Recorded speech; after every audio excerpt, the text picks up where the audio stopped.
ഇന്ന് ആഗസ്റ്റ് മാസം 15-ാം തീയതി ഭാരതം 77-ാം സ്വാതന്ത്ര്യദിനം ആചരിക്കുകയാണ്. ഒപ്പം ക്രൈസ്തവരായ നാമം ഈ നല്ല നാളിൽ പരിശുദ്ധ കന്യകാമറിയത്തിൻ്റെ സ്വർഗാരോപണ തിരുനാൾ സാഘോഷം കൊണ്ടാടുകയാണ്.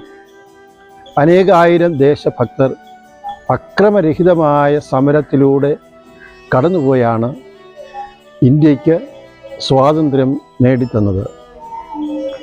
ജീവത്യാഗം ചെയ്ത സമര നേതാക്കളുടെ ദേശഭക്തി ഇന്നിൻ്റെ പുതിയ തലമുറയ്ക്ക് ആവേശമായി മാറട്ടെ എന്ന് ഈ വേളയിൽ ആശംസിക്കുകയാണ്.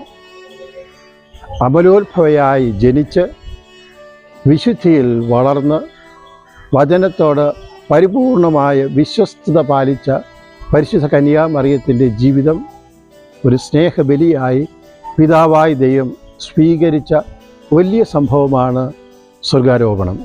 വിശുദ്ധ കൊച്ചിത്രേസ്യ പറയുന്നത് പോലെ പരിശുദ്ധ കന്യകാമറിയം വിശുദ്ധ യോഹന്നാൻ്റെ മാത്രം അമ്മയല്ല, നമ്മുടെ ഓരോരുത്തരുടെയും അമ്മയാണ്. ഈ അമ്മയുടെ ആഗ്രഹം നമ്മളും ഒരു നാൾ അമ്മയെപ്പോലെ സ്വർഗീയ സൗഭാഗ്യത്തിലേക്ക് എത്തിച്ചേരണം എന്ന് മാത്രമാണ്. അമ്മയെപ്പോലെ പുണ്യം ചെയ്ത് പുണ്യത്തിൽ വളർന്ന് സ്വർഗോന്മുഖമായി ജീവിതം നയിച്ച് ദൈവത്തിരുസന്നിധിയിൽ എത്തിച്ചേരുന്നതിനുള്ള വലിയ കൃപയും അനുഗ്രഹവും നമുക്കേവർക്കും നിങ്ങൾക്കേവർക്കും ലഭിക്കട്ടെ എന്ന് ഈ വേളയിൽ ആശംസിക്കുകയാണ്. ഒരു സന്തോഷ വാർത്ത കൂടി ഞാൻ പങ്കുവയ്ക്കട്ടെ. നമ്മുടെ ഐഹികമായ ജീവിതയാത്രയിൽ നമ്മെ വഴി തെറ്റാതെ കൈപിടിച്ച് നടത്തുവാൻ പരിശുദ്ധ കന്യകാമറിയം ആഗ്രഹിക്കുകയാണ്. ഈ യാത്രയിൽ നമ്മെ സഹായിക്കുവാൻ ഒരു വചന വിചിന്തനം എല്ലാ ശനിയാഴ്ചകളിലും അനുഗ്രഹ ഭവൻ ധ്യാനകേന്ദ്രം നിങ്ങളുടെ മധ്യേ സമർപ്പിക്കുന്നു.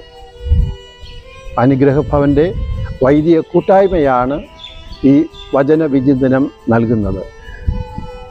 മരിയഭക്തനായ മോൺസിഞ്ഞോർ സി ജോസഫ് ഇന്നേ ദിവസം വചന വിചിന്തനം നൽകിക്കൊണ്ട് ഈ സംരംഭം ഔപചാരികമായിട്ട് ഉദ്ഘാടനം ചെയ്യുകയാണ്.